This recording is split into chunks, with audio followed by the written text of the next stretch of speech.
আমাদের রাজ্যের প্রশাসন বিডিও অফিসের যারা দায়িত্বে আছেন তারাও কিন্তু ইচ্ছাকৃতভাবে মজা নেওয়ার জন্য সাধারণ মানুষকে হেনস্থা করছেন।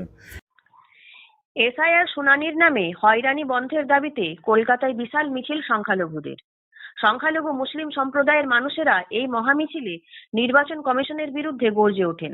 সারা বাংলা সংখ্যালঘু যুব ফেডারেশনের রাজ্য সাধারণ সম্পাদক মোহাম্মদ কামরুজ্জামানের নেতৃত্বে এই মিছিল হয় কলকাতায়। ধর্মতলা টিপু সুলতান মসজিদের সামনে থেকে শুরু হয় মিছিল। সেন্ট্রাল এভিনিউ দিয়ে পোদ্দার কোর্ট হয়ে মিছিল পৌঁছায় নির্বাচন কমিশনের সিইও দপ্তরের সামনে। তার মাঝে পুলিশের ভুল পদক্ষেপের কারণে মিছিলে বিশৃঙ্খল পরিস্থিতি তৈরি হয়। ধর্মতলা হয়ে মিছিল না নিয়ে গিয়ে রং রুটে মিছিল নিয়ে যাওয়ার কারণে গাড়ির জ্যামে আটকে যায় মিছিল। যদিও কামরুজ্জামানের নেতৃত্বে মিছিলে অংশ নেওয়া মুসলিম সম্প্রদায়ের মানুষেরা কোনো ঝামেলার মধ্যে না জড়িয়ে মিছিলটা এগিয়ে নিয়ে যায়। মিছিল শেষে সিইও দপ্তরের সামনে চলে অবস্থান বিক্ষোভ। সেখান থেকে কামরুজ্জামানের নেতৃত্বে এক প্রতিনিধি দল দেখা করেন সিইও মনোজ আগরওয়ালের সঙ্গে। সেখানে নির্দিষ্ট কিছু দাবি তুলে ধরেন কামরুজ্জামানরা। এই হয়রানির হাত থেকে বাঁচাতে নির্বাচন কমিশনের বিএলওরা বাড়ি বাড়ি গিয়ে নথি যাচাই করুক। তার দাবি, খসড়া তালিকায় যাদের নাম আছে তাদের প্রত্যেকের নাম থাকতে হবে। সেই সঙ্গে তিনি ভোটার কার্ড ও আধার কার্ড কেন গ্রহণ করা হচ্ছে না তা নিয়েও প্রশ্ন তোলেন। সিইওর সঙ্গে দেখা করার পর কামরুজ্জামান বলেন, আজকে আমাদের একটা ভুল ভেঙেছে। এতদিন আমরা জানতাম সব নির্বাচন কমিশন করছে, কিন্তু এখন বুঝলাম রাজ্য প্রশাসন মজা নেওয়ার জন্য ইচ্ছাকৃতভাবে হয়রানি করছে। মানুষদের এভাবে হয়রানি করা যাবে না। যাদের ভোটার তালিকায়, খসড়া ভোটার তালিকায় নাম আছে তাদের অবশ্যই নাম রাখতে হবে।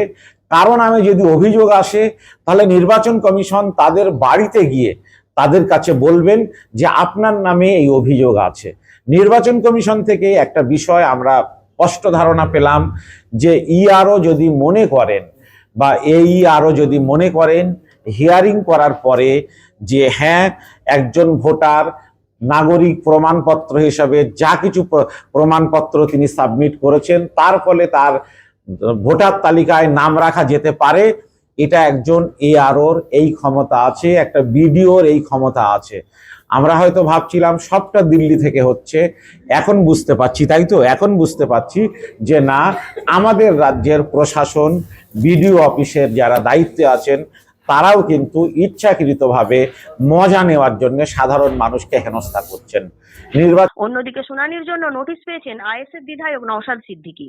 তিনি বলেন, নোটিশ নিয়ে আমি চিন্তিত নই, আমার ভোটাধিকার কেউ কাটতে পারবে না। হয়রানি ছাড়া কিছু নয়। 27শে জানুয়ারি আমাকে ডেকেছে, আমাদের জাঙ্গিপাড়া বিডিও অফিস আমাকে যেতে হবে। আমি মনে করছি এটা অহেতুক হয়রানি হচ্ছে আর আতঙ্কের পরিবেশ তৈরি করা হচ্ছে। 2026-এর নির্বাচন বিজেপি এবং তৃণমূলের কাছে কোনো ইস্যু নাই। 2021-এর নির্বাচন তারা সিএ এনআরসির ভয় দেখিয়ে বিজেপি তৃণমূল পার করেছে। 26-এর নির্বাচন তারা পার করানোর জন্য একযোগে তারা এই ইস্যু তৈরি করছে আর নির্বাচন কমিশনকে সামনে দিয়ে। আমি এই নোটিশ এসেছে বলে একটু আতঙ্কিত নয়, কারণ কারো আশীর্বাদ অভিশাপে আমার ভোটাধিকার তারা নির্ধারণ করতে পারবে না। আর্টিকেল 326 আমার রাইট দিয়েছে, আমার অধিকার দিয়েছে, আমার ভোটাধিকার সুরক্ষিত থাকবে।